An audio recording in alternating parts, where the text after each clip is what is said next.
Sí, muchas gracias, maestra Elisa. Entonces, damos paso a la participación del doctor Rodrigo Castillo Aguilar, que lo invitamos, pues no nada más para que venga y nos acompañe, lo invitamos también para que nos comparta, ¿verdad?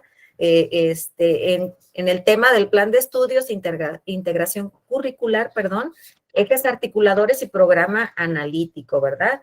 Que tiene pues todo que ver en esto que estamos viendo y que viene sin duda a fortalecer el estudio en este tema. Adelante, nada más comentarles que probablemente surjan algunas dudas.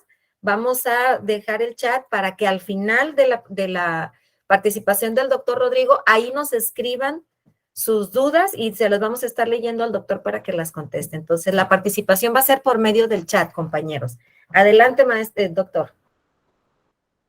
Hola, hola a todas y a todos. Primero que nada, gracias por la invitación. Qué gusto verles, escucharles. Bueno, voy a intentar ser breve porque desgraciadamente no tengo mucho tiempo, pero me parece que fue muy enriquecedor escucharles lo que han venido imaginando y me gustaría empezar en realidad su pretexto de las intervenciones que me antecedieron. Primero que nada, me gustaría como comentar, me parece, veo con muy buenos ojos, creo que hay varios de los elementos que se pretenden aterrizar con lo dilucidado por el plan de estudios, que siento que ya están empezando a cobrar sentido para ustedes en la lógica de la práctica. ¿Qué observo de lo que han venido presentando? Bueno, primero que nada, una preocupación o una focalización en hacer de la realidad y de problemas concretos y contextuales el pretexto para abordar los contenidos y aterrizar vía los ejes articuladores el trabajo, digamos, más teórico y académico, ¿no? Me parece que allí hay un gran acierto. Observo también una intención por empezar a generar acciones o actividades que permitan vincular eventualmente a la comunidad y que al mismo tiempo contribuyan, o creo que lo que podría estar faltando es la contribución también a la construcción de comunidad. Y ahorita voy a ir haciendo como aclaración sobre las categorías y la implicación de las categorías en términos del trabajo pedagógico y del proceso de enseñanza-aprendizaje. Sin embargo, también observo todavía algunas confusiones sobre lo que implica la integración curricular. Ahí me parece todavía la noción de que el trabajo tendría que, ¿cómo decirlo?, focalizarse única y exclusivamente en el papel o en la intervención o en la articulación de un eje como tema, me parece más que como elemento precisamente que articula. Y entonces aquí quiero devolverme unos pasitos atrás, ¿no? A ver, vamos a ver, voy a intentar ser lo más claro posible. Intentemos recordar todas y todos la flor, ¿no? Esa imagen que es muy recurrente con relación al plan de estudios, ¿no? Que tenemos en el centro de la flor a los niños, niñas y adolescentes rodeados por la palabra de comunidad, lo que sería el botón de nuestra flor. Luego tenemos los primeros pétalos más pequeños, más cortos, digamos, aunque más gruesos, que son los 4 campos formativos. Y luego tenemos los 7 pétalos más largos en la parte de atrás, que en nuestra flor son los ejes articuladores, ¿sí? Hasta ahí, quédense por favor con esta imagen. Ahora intentemos imaginar esta flor, pero ya con un tallo y sus raíces, ¿vale? Y pensemos que el tallo y las raíces va a ser la metodología, es decir, pues sí, aquella propuesta metodológica que elijamos para sostener esa flor, y las raíces serán aquellos recursos, dinámicas, acciones, insumos que vamos a necesitar para alimentar ese tallo que sostiene nuestra flor. Ahora bien, vamos a utilizar esta metáfora de la flor y es muy importante porque me parece que va a permitir reconocer qué es lo que se propone como integración curricular, ¿no?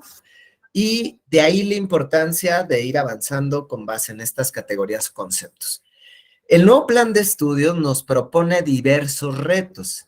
Algunos de estos están dichos explícitamente y algunos otros en realidad están mencionados de forma implícita y nos pueden quedar claros si hacemos una revisión a profundidad de los acervos bibliográficos y de los planteamientos epistemológicos, filosóficos y teóricos que revisten a la propuesta, ¿no? Es decir, cuando se habla en el plan de estudios, por ejemplo, de la importancia de la comunidad como núcleo integrador, cuando se habla de los ejes articuladores, cuando se habla de los campos formativos, cuando se habla de las metodologías de aprendizaje y de las metodologías de enseñanza-aprendizaje de carácter global o las metodologías globales o activas de enseñanza-aprendizaje, lo que vamos a observar es que detrás hay una mirada teórico-pedagógica.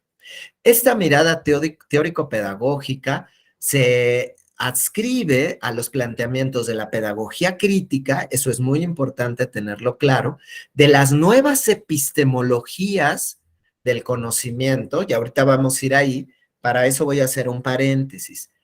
No olvidemos que cuando hablamos de epistemologías, el origen etimológico de la palabra epistemología proviene de episteme y logos el estudio de, y episteme conocimiento o saber. Entonces, la epistemología es la epistemología es la rama de la filosofía encargada del estudio sobre el conocimiento, es decir, qué entendemos por conocimiento, cómo accedemos al conocimiento, cómo nos acercamos al conocimiento. Esa es la epistemología. Y el plan de estudios tiene un planteamiento y tiene detrás toda una perspectiva epistemológica. Primero, rompe con las nociones positivistas de la educación. El positivismo como una de las perspectivas epistemológicas de la epistemología clásica es más cercano a la idea del que el conocimiento está en el objeto. Para la epistemología clásica está el objeto de conocimiento, el sujeto cognoscente y el proceso de conocimiento. Tiene tres grandes perspectivas: el materialismo, el idealismo y el materialismo histórico. Es decir, el materialismo plantea que el conocimiento está en el objeto material en sí mismo, en la realidad, y el sujeto lo único que hace es que la descubre.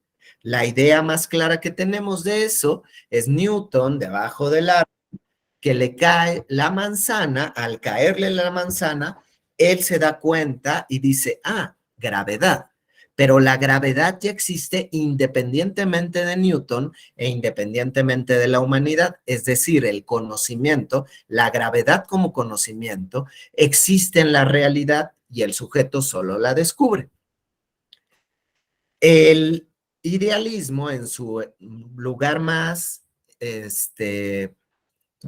digamos, la explicación en el idealismo sería, ok, existe un proceso, pero como conocimiento existe porque hay un ser humano que tiene razón, que tiene ideas, que tiene nociones y que esas ideas y nociones son las que le permiten nombrar y conocer ese fenómeno, enunciarlo, clasificarlo y entonces existe conocimiento.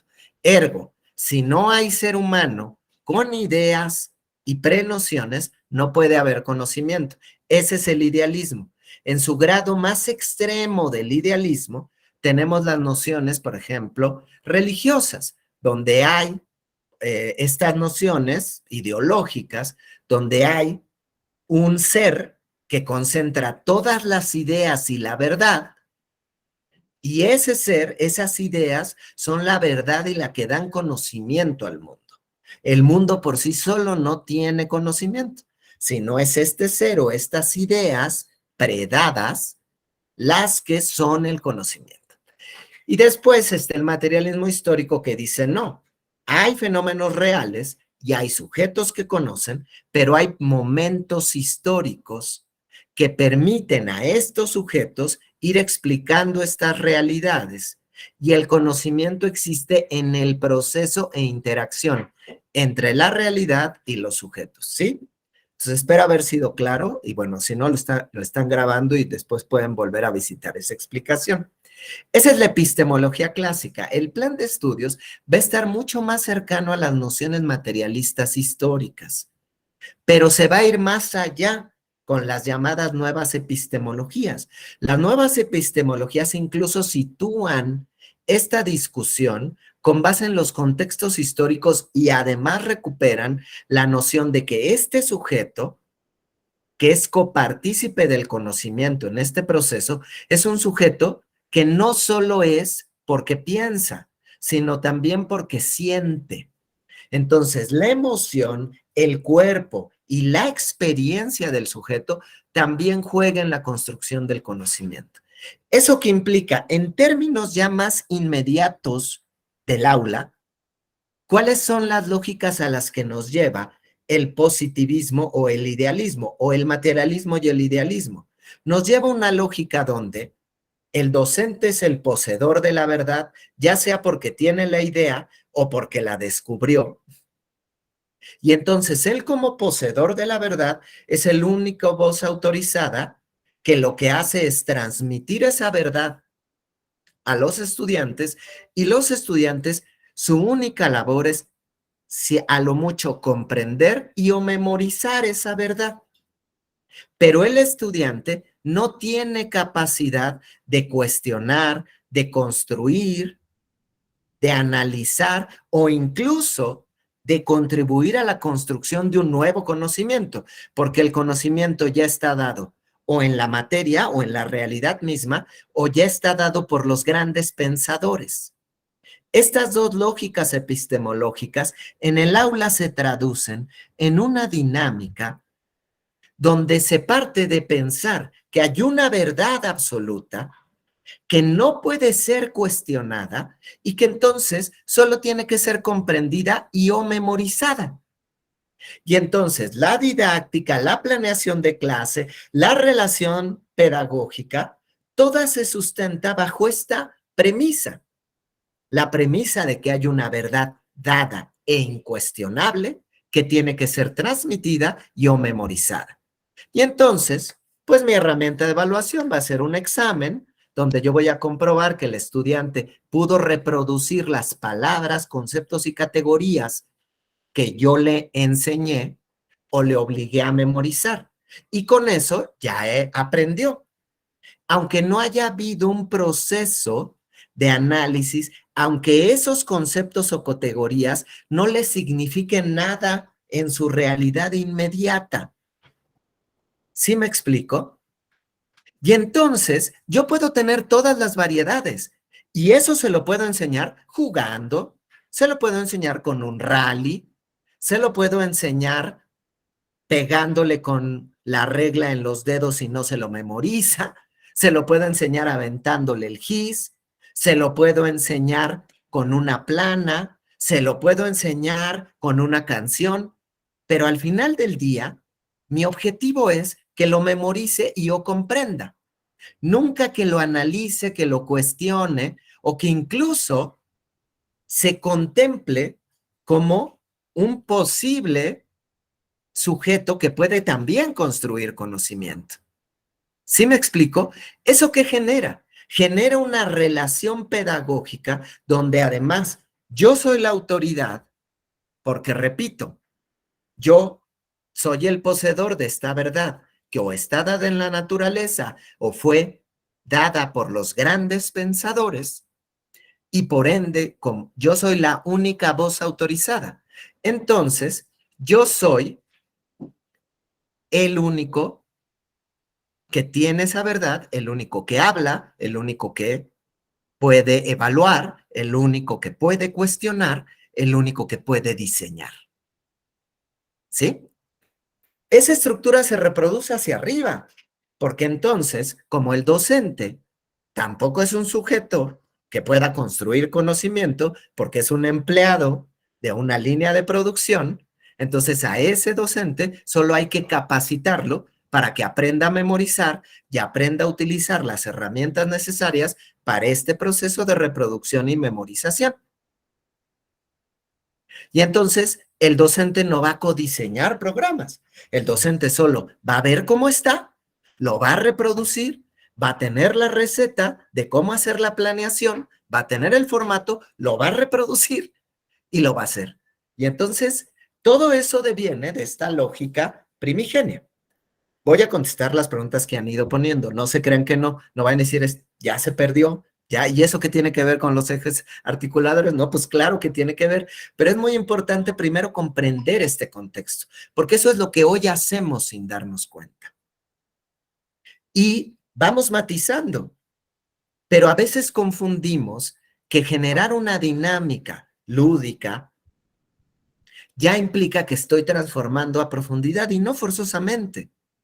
Porque si caigo en ese mismo lugar donde lo importante es la memorización, pues entonces no estoy transformando de fondo.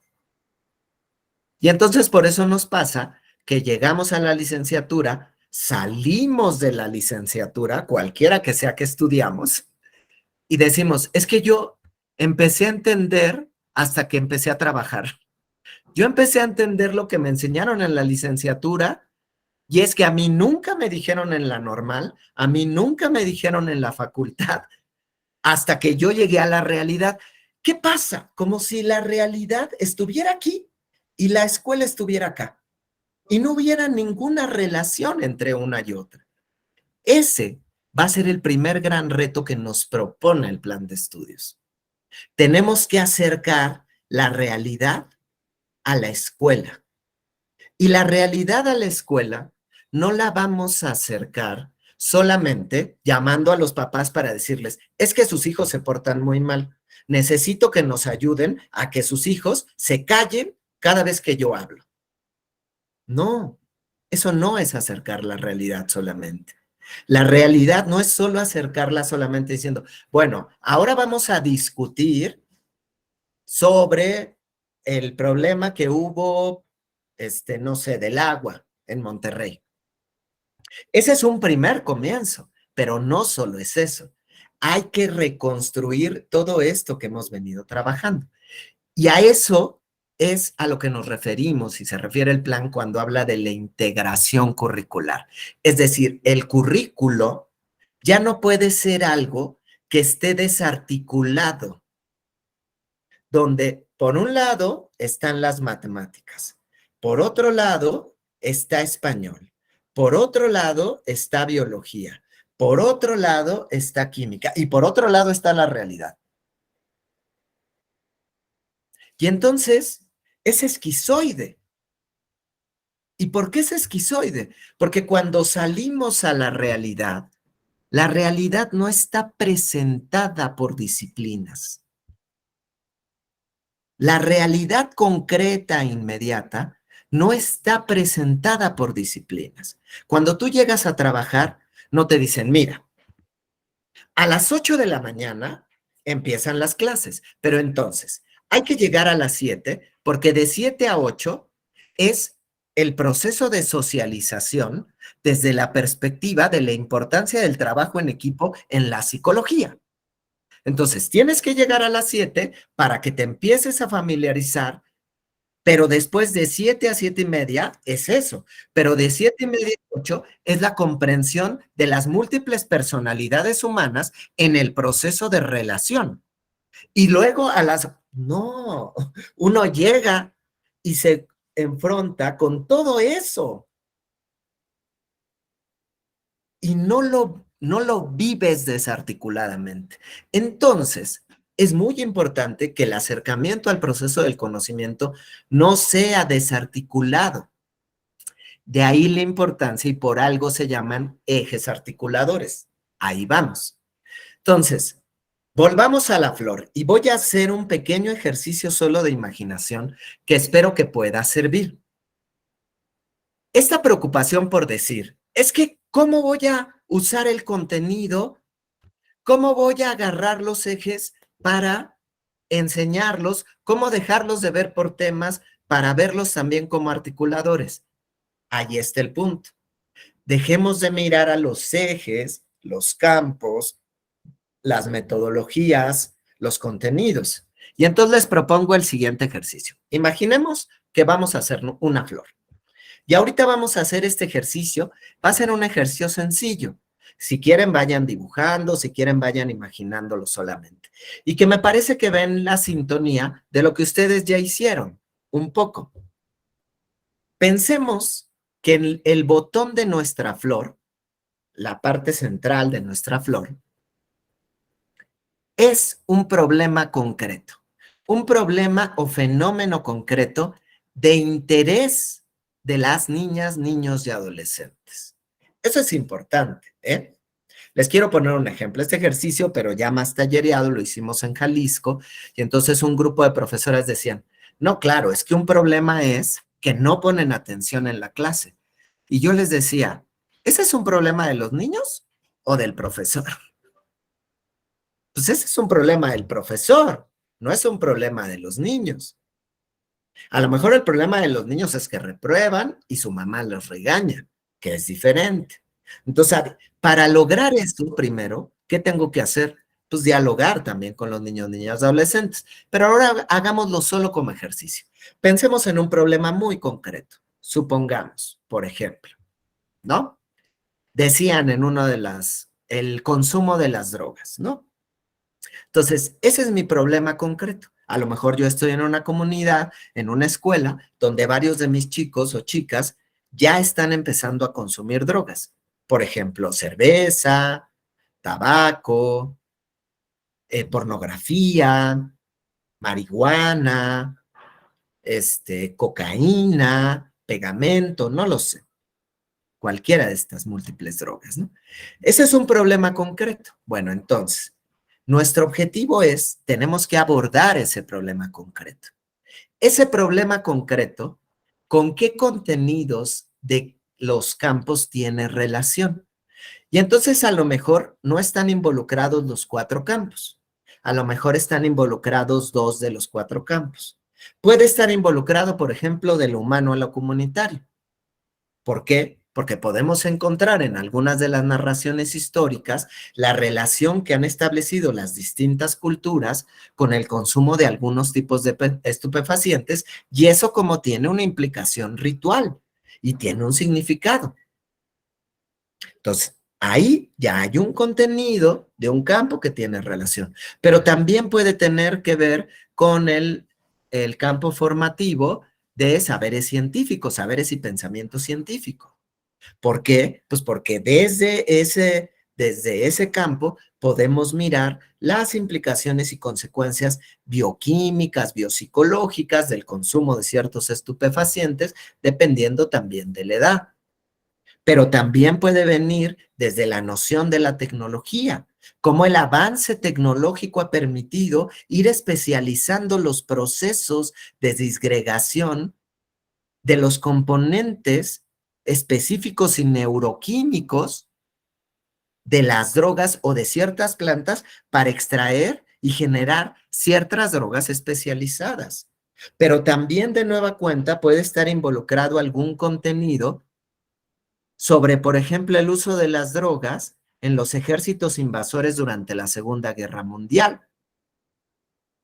En la pasada guerra, bueno, ni siquiera guerra, en la pasada invasión a Irak, Estados Unidos, dentro de los kits que les daba a sus militares, les daba drogas para doparse y que ni siquiera tuvieran que salir de sus tanques o de sus aviones. Y los militares sentían que estaban en un videojuego,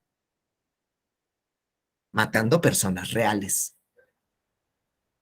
Allí hay el uso de las drogas político, pero también a raíz de la invasión de Afganistán por parte del gobierno estadounidense, se incrementó en un 700% aproximadamente la producción de amapola, una flor que se utiliza para la producción de ciertas drogas sintéticas. Pero entonces también puede entrar biología, si estamos en secundaria. cuáles son las plantas y los componentes psicoactivos de las plantas y cuál es la diferencia entre esos mismos componentes, cómo le sirven a la planta y qué implicación van a tener en el cuerpo humano. Y entonces ahí vamos seleccionando los distintos contenidos de los distintos campos que tienen relación con nuestro tapón. En este caso, nuestro problema concreto. Y ahora vamos a los ejes articuladores. ¿Cuáles son los ejes articuladores? ¿Y cuál es la peculiaridad de los ejes articuladores? Si ustedes se dan cuenta, a diferencia de los campos formativos, que tienen contenidos mucho más académicos, los ejes articuladores nos remiten a procesos más de la vida real inmediata. En ese sentido, por eso nos ayudan a articular, porque nos permiten tener una perspectiva o una mirada que nos haga articular distintos contenidos de distintos campos con un proceso o un problema real. Y entonces voy con el mismo ejemplo a un eje articulador, vida saludable, por ejemplo. Entonces, vida saludable nos va a permitir articular cómo el consumo de drogas puede tener distintas implicaciones en los procesos saludables o de salud de la vida de las personas como individuos, pero también responden a un problema de salud pública. Y entonces, al mirarlo como un problema de salud pública, irremediablemente ya también puede intervenir otro contenido de otro campo formativo. ¿Ven? El eje me permite ir jalando articulación. Pero además, por ejemplo, este tipo de drogas, si lo situamos desde el eje articulador de igualdad de género, podremos también situarlo en la realidad concreta. ¿Quiénes utilizan a veces esas drogas o cuántas veces no se usan esas drogas para dormir,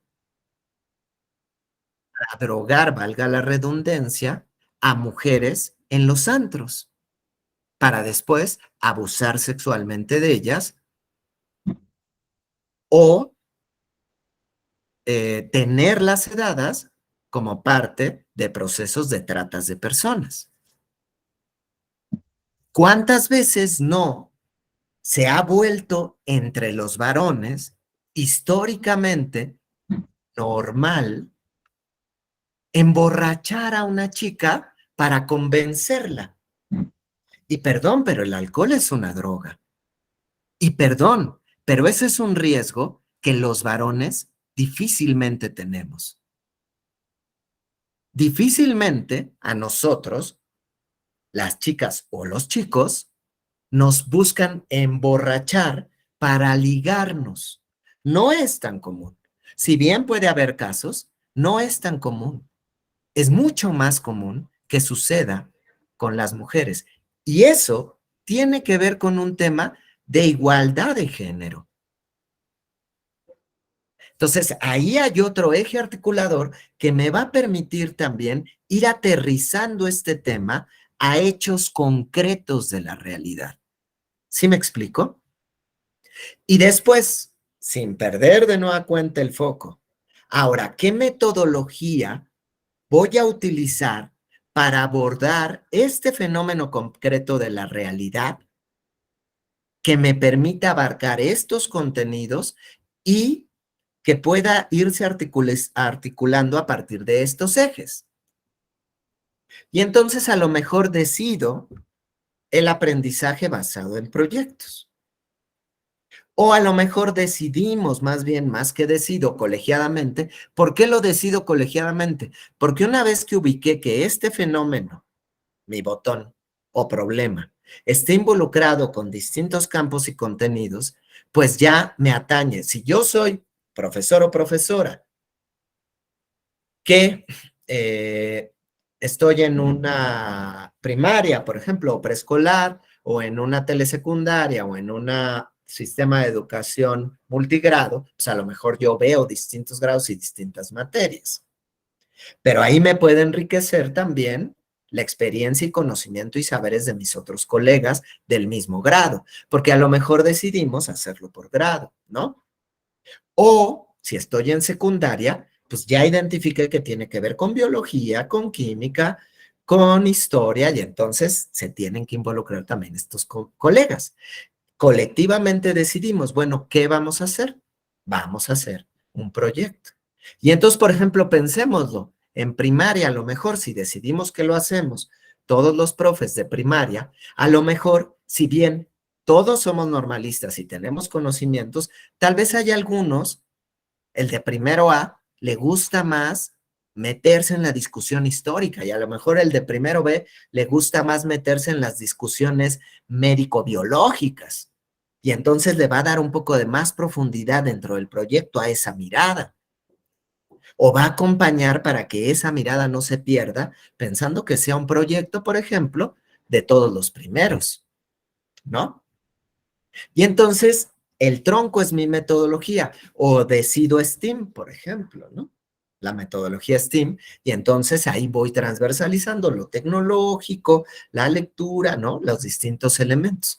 Y después en mis raíces voy teniendo, para lograr este proyecto y abordar estos temas, a lo mejor no todos los abordo directamente con el proyecto, pero entonces voy a tener insumos, actividades y materiales y recursos que son mis raíces, que me van a permitir fortalecer este proyecto o esta metodología para abordar estos contenidos y estos ejes que me permitan explicar este fenómeno de la realidad y comprender este fenómeno de la realidad, ¿no?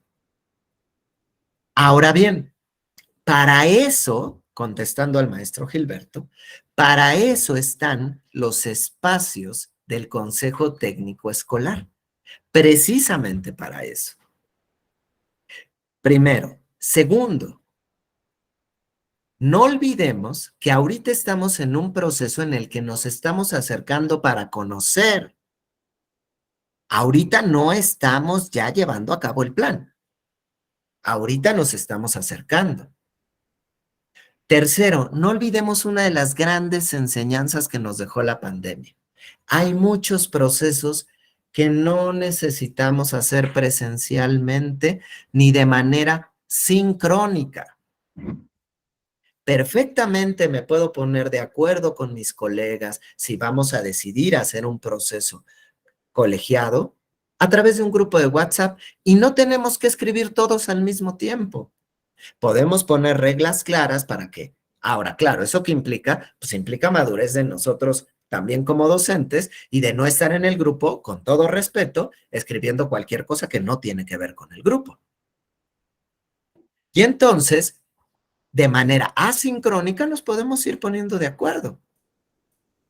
Y en los consejos técnicos, en ese horario, terminar de afinar los elementos que fuimos acordando. Por supuesto que no es sencillo. Pero si lo vamos estructurando, en realidad a la larga, en vez de que yo individualmente tenga la presión sobre 250 actividades y revisarlo todo, puedo irme también repartiendo el trabajo con mis colegas. Y entonces, por ejemplo, secundaria. Perdón, pero aunque yo de física, a veces me llevo horas revisando las tareas de mis estudiantes, porque ni siquiera están bien escritas y a veces ni les entiendo lo que dicen. Entonces, en vez de que yo revise esas tareas y aparte el de español revise sus tareas, pues a lo mejor nos ponemos de acuerdo y sobre mis tareas, el profesor de español revisa y evalúa los elementos de redacción. Entonces, se le entregan antes a él las corrige, las revisa, los estudiantes hacen una mejor redacción y entonces ya me la entregan a mí. Y yo ya me ahorré tiempo incluso de tener que estar entendiendo una tarea. Por ejemplo, son ejemplos, ¿no? Que estoy poniendo. Pero un poco la idea es que vayamos allá aterrizando. Entonces, pensemos que lo importante es que nuestro detonante es la realidad y que no es que yo tengo que, a lo mejor, sí, en el momento en el que yo visualizo el fenómeno que vamos a ir aterrizando, puede tener mayor peso por las características propias del fenómeno o el problema, un campo. Pero eso no quiere decir que no pueden estar presentes otros.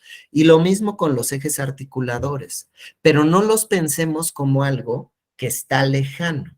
Y si se dan cuenta al final del día, podríamos hacer la metáfora, ojo, solo la metáfora, de que la flor con sus raíces, pues es la base de mi programa analítico al final del día, donde yo voy eligiendo qué contenidos, cómo se articulan, cuáles son los ejes relacionados con estos contenidos, cuál es la metodología, y ya aquellos contenidos que no logré incluir, pues yo puedo ir eligiendo otras formas. Ojo, el plan no está diciendo que todo se tiene que trabajar por proyectos o por que si ya elegimos, entonces ahora todos. No.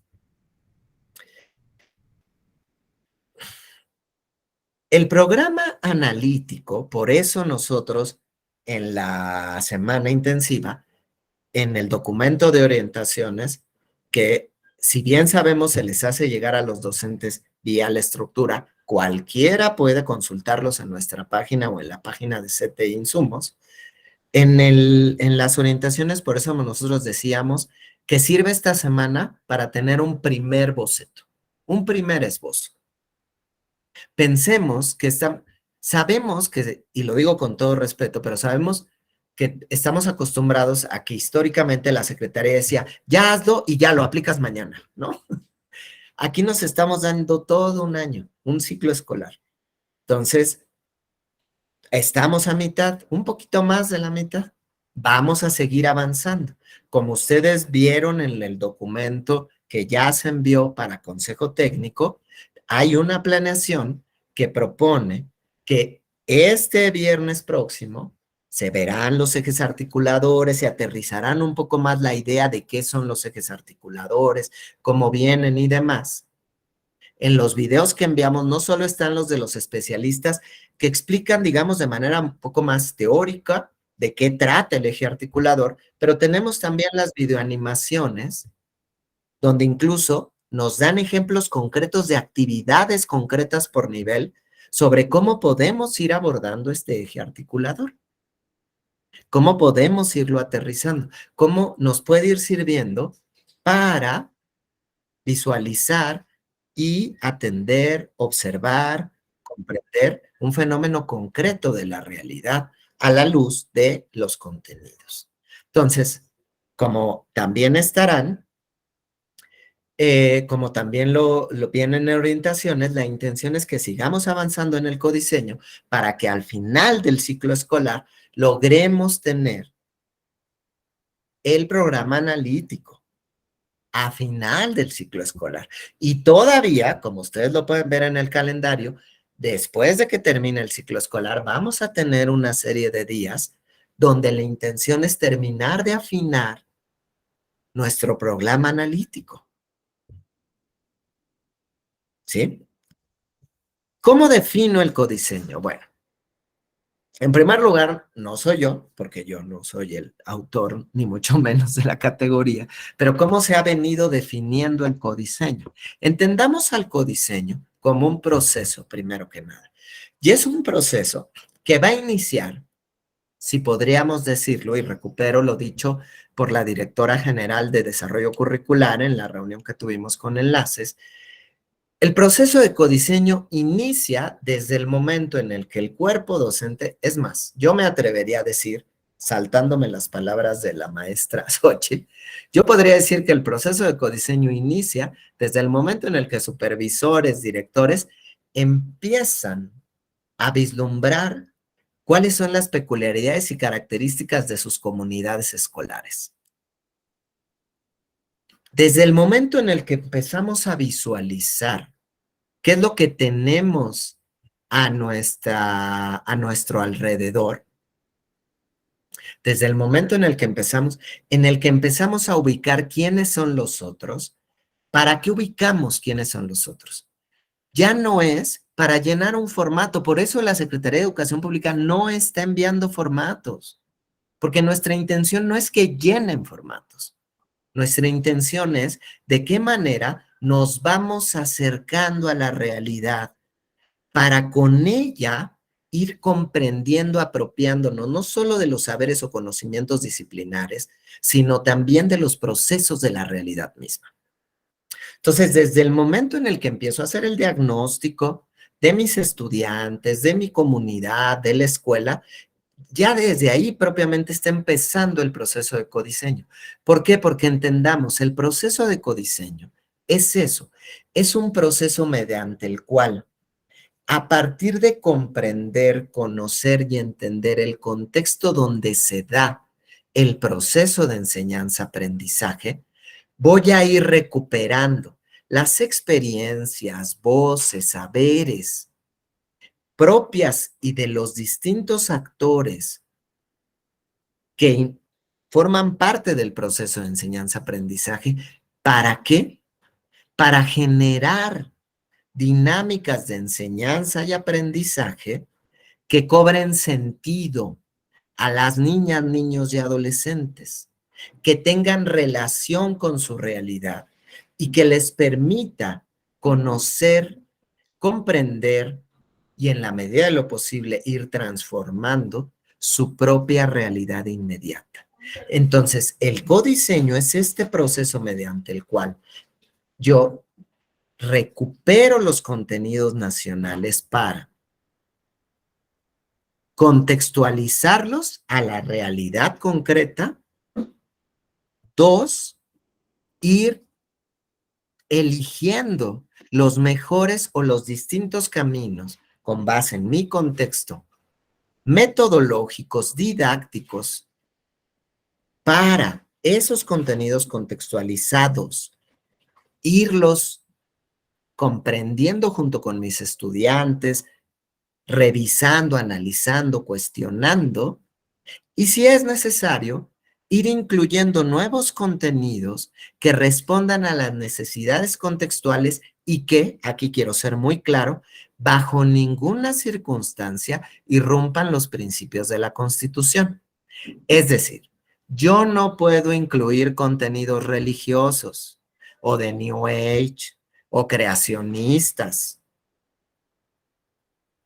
o que irrumpan los derechos humanos o la igualdad de género. No puedo, porque eso está mandatado en la Constitución. Ese proceso, todo ese proceso que surge colegiadamente, que en un primer momento están ustedes haciendo como docentes, pero que la intención es que también recuperen en su momento las voces de los chicos, de los padres, de las madres de familia, de las abuelas, de los tutores, de las tutoras, para ir recopilando esos saberes, conocimientos, necesidades, inquietudes, para irlas incluyendo, para definir cuáles son las problemáticas de la realidad, los fenómenos que vamos a poder ir visitando y que nos van a permitir aterrizar esos contenidos y a partir de ir transversalizando con esos ejes, ¿no?